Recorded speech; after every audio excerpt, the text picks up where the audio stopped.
Welcome to the deep dive. Today, we're getting into something really iconic, The Godfather. That's right. Both the novel by Mario Puzo and, of course, Francis Ford Coppola's film. Exactly.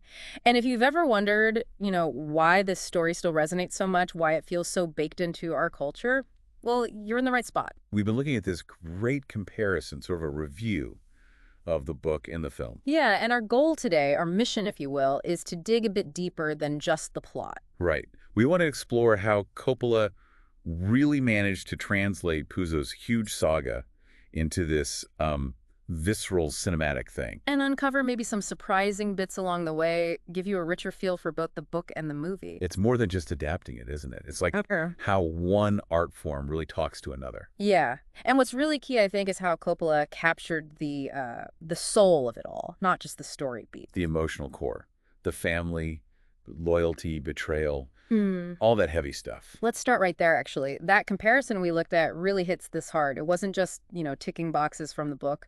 Think about the wedding scene at the start of the movie. Oh, yeah. So vibrant, almost overwhelming, all that family, tradition. It's in the book too, of course, but Coppola Mhm. shows it to you in a way that instantly tells you what the Corleones are about, what they value. Even with all the darker stuff happening in the background, it lays the groundwork. It really does. And speaking of groundwork, here's a little fact that jumped out at me. Puzo's first title idea was just Mafia. Mafia, really? Wow. Yeah. Imagine that. The Godfather just has so much more weight. Oh, completely.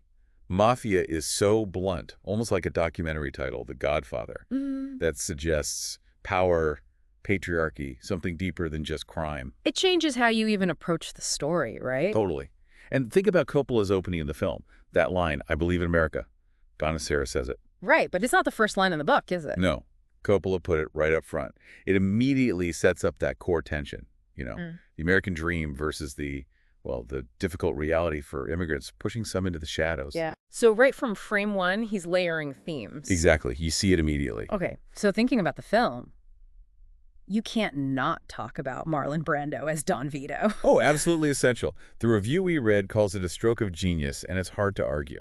That voice, the way he barely moves sometimes but has all this power, gravitas, it's mesmerizing. It is. But what's interesting, and maybe surprising for listeners, is Puzo originally saw the Don differently in the book. Oh, how so? He pictured him physically bigger, more sort of jovial almost. Mm. The review used the word Falstaffian, like big, boisterous. Wow, that's different. Brando is imposing, definitely, but it's a quieter kind of power, a stillness. Exactly, that quiet intensity. Does that change how we see the Don's power? Yeah. Maybe makes him even more formidable Mm. because he doesn't need to shout. That's a really good point. Maybe that quietness is more unnerving. Could be. And here's that great behind-the-scenes story for the screen test. Brando just stuffed cotton balls in his cheeks. Right, to get that jowly look on the spot. And Coppola loved it, kept it, and boom, it's iconic, just like that. It really shows Coppola wasn't just filming the book page by page. He was building something cinematic. He had a vision beyond just translating. Definitely. Think about the look of the film. Yeah. Those dark interiors. Oh yeah, the lighting creates such an atmosphere, secrecy, danger. Foreboding, exactly. And the violence is often quick, brutal, but staged almost. Yeah. Elegantly, operatically. Like the baptism sequence, cutting back and forth with the hits. Yes, the contrast is just Yeah. chilling. It hits you harder emotionally, And even little things, like the oranges, that recurring symbol. often meaning death is coming, yeah. Yeah. That's much more of a film thing, visually reinforcing the themes. And then there's that cat story. Huh, yes. The cat in the opening scene with Brando. Apparently it just wandered onto the set. That's the story. Brandy just picked it up, started stroking it. And Coppola saw that little touch of unexpected softness or intimacy for this feared guy, and kept it rolling. Sometimes the spontaneous moments are the best, aren't they? Yeah. Adds a touch of realism. Totally. The review also mentioned how the film had to streamline things a bit from the novel. Right, like Sonny's affairs. They're pretty detailed in the book. But the movie just kind of hints at them, focuses more on his temper, his loyalty, especially to Connie. Yeah, it keeps the focus tight on the main thrust of the story, which maybe works better for film pacing. You still get Sonny's character, just streamlined. Makes sense. Okay, let's get into some of those fun facts, the tidbits. Yeah, the stuff that adds extra layers. Like, okay, it's fiction, But Puzo was inspired by real mafia figures, right? Though he didn't do direct, like, one-to-one copies. No, it was more of a blend, a fictional world rooted in some research, some reality. And then Haro Horsehead. Ah, yes. Oh. The scene everyone remembers. So the review confirms they actually used a real horse head. They did. Got it from a dog food company, apparently. No animal harmed for the film, which is important, but yeah, it was real. Wow, that certainly adds to the visceral shock of it. You don't forget that. Definitely not. And here's another shocker. Maybe the studio didn't want Al Pacino. Can you believe it? They thought he wasn't, like, a big enough star or didn't look the part physically? Coppola really had to fight for him. Thank goodness he did. Pacino's transformation is Michael. From the reluctant son to the cold dawn. That's the heart of the story, arguably. It really is. Shows Coppola knew what he was doing. And his understanding of that character's whole psychological arc. The review also talked about the language.